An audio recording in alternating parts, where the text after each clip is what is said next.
Shalom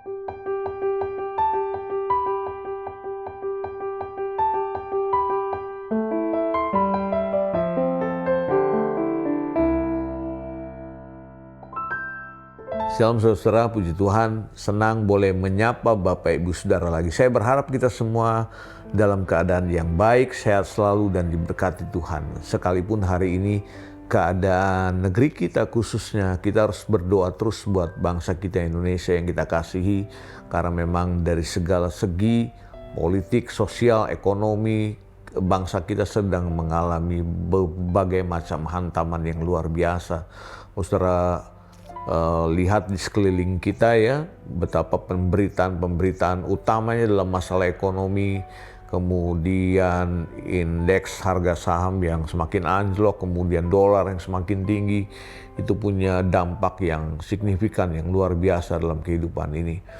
Tetapi hari-hari ini Tuhan mengajar kita untuk selalu berdoa bagi bangsa dan negara kita.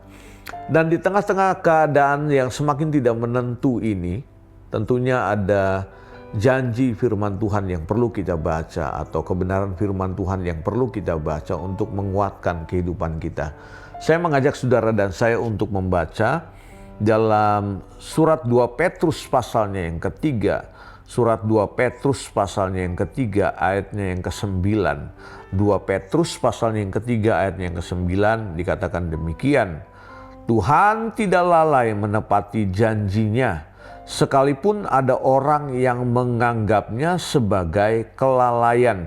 Tetapi ia sabar terhadap kamu, karena ia menghendaki supaya jangan ada yang binasa, melainkan supaya semua orang berbalik dan bertobat. Saudara, kita mengerti bahwa apa yang ditulis oleh Rasul Petrus, karena dia langsung berhubungan dan bersentuhan langsung secara fisik dengan Tuhan Yesus pada masa pelayanannya yang kurang lebih 3,5 tahun itu, bersama-sama dimuridkan langsung oleh Tuhan Yesus Kristus. Petrus tahu keinginan hati, kerinduan dari Yesus kepada pengikutnya, kepada rasul-rasul pada waktu itu, murid-muridnya yang sejak awal. Dan itu ungkapan hati Yesus yang diutarakan kepada Petrus. Dan Petrus setelah dia mengalami peristiwa loteng Yerusalem, dia dipenuhkan dengan Roh Kudus, dia sampaikan berita itu, apa yang dipesankan Yesus, yang diajarkan Yesus berulang-ulang kepada orang-orang yang dia temui. Dan itulah gaya hidup gereja mula-mula. Sampai hari ini firman-Nya masih berdengung kepada kita, dan Petrus memberikan sebuah legacy dari suratnya, yaitu pesannya katanya Tuhan itu, Yesus kita ini nggak lalai menepati janjinya. Sekalipun katanya ada orang-orang yang menganggapnya sebagai kelalaian. Tetapi ya ini dia, dari hati Tuhan yang keluar adalah ia sangat sabar terhadap kamu.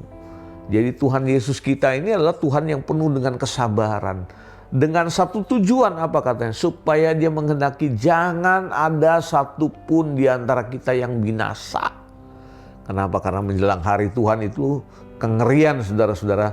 Ya, bahkan kalau kita membaca dalam bacaan-bacaan Alkitab, dalam kitab Perjanjian Baru, menjelang hari kedatangan Tuhan akan terjadi siksaan yang luar biasa, kemudian kesulitan yang luar biasa. Dan hari ini kita hidup di ujung dari ujung akhir zaman. Kita sedang mengalami kesulitan yang begitu luar biasa. Eskalasinya akan selalu naik terus, dan naik terus. Berbagai macam teori ekonomi dan segala macam patah segala macam sekarang hari-hari ini. Karena ketidakkeseimbangan itu berlanjut kepada gejolaknya bukan hanya kepada satu negara, tapi secara global. Jadi ada goncangan-goncangan politik, ekonomi, dan segala macam. Oleh sebab itu, tidak ada tempat yang lebih nyaman waktu kita berlindung hanya kepada firman Tuhan yang memberikan kita kekuatan. Ingat pesan Rasul Petrus dari hati Tuhan Yesus bahwa jangan ada satu orang pun yang binasa. Karena hari Tuhan itu akan tiba. Sekalipun ada orang yang menganggap dirinya katanya sebagai kelalaian, tapi benar ini adalah satu kepastian. Dari hati Tuhan, Petrus mendapat satu pengajaran ini. Dia menghendaki supaya jangan ada satupun kita yang udah percaya Yesus binasa. Kebinasaan tuh ngeri, saudara-saudara. Jadi hari ini kalau engkau masih percaya Yesus, mendengar firman Tuhan lewat program Gema ini, buka hatimu, jangan biarkan kekerasan hati menguasai dirimu sendiri. Karena dari hati Tuhan, Dia menghendaki kita, jangan ada satupun orang yang binasa. Karena firman ini yang datang bagi kita, mendapat tempat dalam hidup kita. Amin. Mari kita datang pada Tuhan. Bapak, kami bersyukur, terima kasih hari ini kami mendapat satu pencerahan lagi lewat pembacaan firman-Mu yang ditulis oleh Rasul Petrus, yang mana Petrus sendiri diajar kebenarannya oleh Yesus Kristus sendiri yang adalah pribadimu sendiri Tuhan. Bahwa dari hatimu mengalir kasih yang besar, jangan ada satupun di antara kami yang binasa. Tuhan, ajar kami untuk tetap setia iring Engkau sampai kami kembali kepadamu. Dan kami melaksanakan kehendak Tuhan dalam hidup kami. Terima kasih Tuhan, meteraikan firman-Mu, berkat-Mu atas umat-Mu. Di dalam nama Tuhan Yesus, kami doa dan ucap syukur. Haleluya. Amin. Tuhan berkati kita semua.